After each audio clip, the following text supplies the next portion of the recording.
Hello friend, welcome to my YouTube channel Rinki রান্নাঘরে আপনাদেরকে সবাইকে স্বাগত। আজকেরও চলে এসেছে আরেকটা রেসিপি নিয়ে। আজকের যে রেসিপিটা আমি বানাতে চলেছি সেটা হচ্ছে সকালের একটি জলখাবার।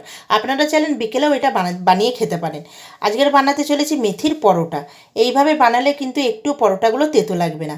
প্রথমে আমি মেথির পাতাগুলো পরিষ্কার করে ছাড়িয়ে নিয়েছি। নিয়ে এই মেথির পাতাগুলোকে আমি নুন জলে 10 মিনিটের জন্য ভিজিয়ে রেখে পাতাগুলোকে আমি পরিষ্কার করে ধুয়ে নেব। ধুয়ে আর ছোটো ছোটো করে টুকরো করে কেটে নেব। এবার আমি একটা থালার মধ্যে 1 বাটি আটা নিয়েছি আর নেবো হাফ বাটি ময়দা। এখানে আমি আটা ময়দা দুটোই নিয়ে করে দেখাচ্ছি। আর 1 চামচ নুন দেব। আর দিয়ে দেবো 1 চামচ জিরে গুঁড়ো, দেবো 1 চামচ লঙ্কা গুঁড়ো, ছোটো চামচের 1 চামচ লঙ্কা গুঁড়ো দেবো। আপনারা যদি লঙ্কা গুঁড়ো না দিতে চান এটা না দিলেও চলবে। এবার দিয়ে দেবো 1 চামচ হলুদ গুঁড়ো, দিয়ে দেবো ছোটো চামচের 1 চামচ জোয়ান। দিয়ে ভালোভাবে মশলাগুলোর সাথে আটা ময়দাটা মিশিয়ে নেব। এখানে মশলাটার সাথে ভালোভাবে মেশানো হয়ে গেছে। এবার আমি এখানে দিয়ে দেবো 3 চামচ সাদা তেল। সাদা তেলটা দিয়ে ভালোভাবে মিশিয়ে নিচ্ছি। ভালোভাবে মেশানো হয়ে গেছে। এবার আমি আগে থেকে মেথি পাতাগুলোকে কেটে রেখে দিয়েছি, দেখুন এই ছোটো ছোটোভাবে। এবার এই মেথি পাতাগুলো দিয়ে দেবো। আমি এখানে মেথি পাতাগুলো কাঁচাই দিচ্ছি। এবার দিয়ে আস্তে আস্তে ভালোভাবে মেখে নিতে হবে। এখানে আগে জল দিলে হবে না, আগে পাতাটার সাথে ভালোভাবে আটাটাকে মেখে নিতে হবে। এইভাবে ভালোভাবে মেখে নেওয়া হয়ে গেছে।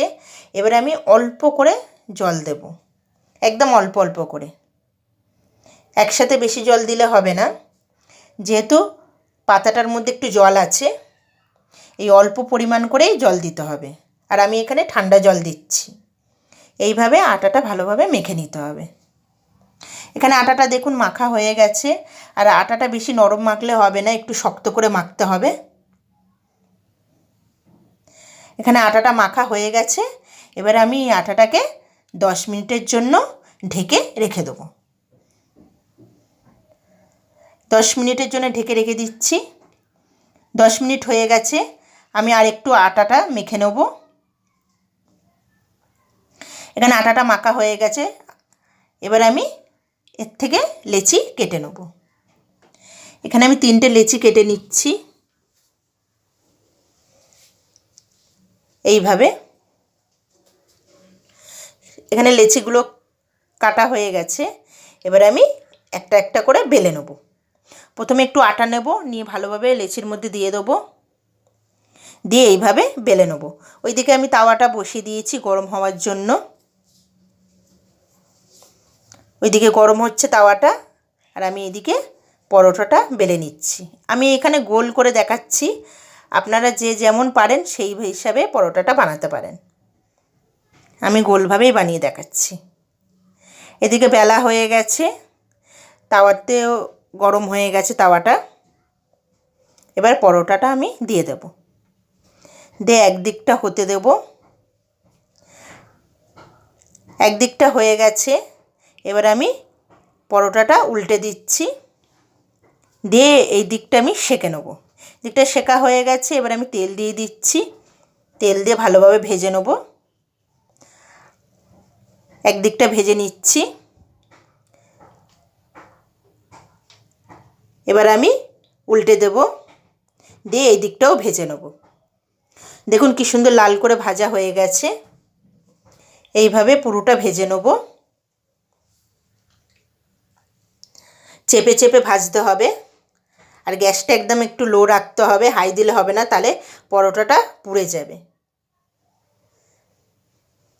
দেখুন কি সুন্দর লাল করে ভেজে নিয়েছি। এবার আমি তুলে নিচ্ছি। দেখুন একটা ভাজা হয়ে গেছে। আমি আর একটা ভেজে দেখাচ্ছি। দিয়ে দিচ্ছি, আমি বেলে নিয়েছিলাম। আর একদিকটা সেঁকে নিয়েছি, একদিকটা আমি উল্টে দিয়েছি। দিয়ে এইভাবে আমি তেল দিয়ে আবার ভেজে নেব। আর এই পরোটা খেতে খুবই ভালো লাগে।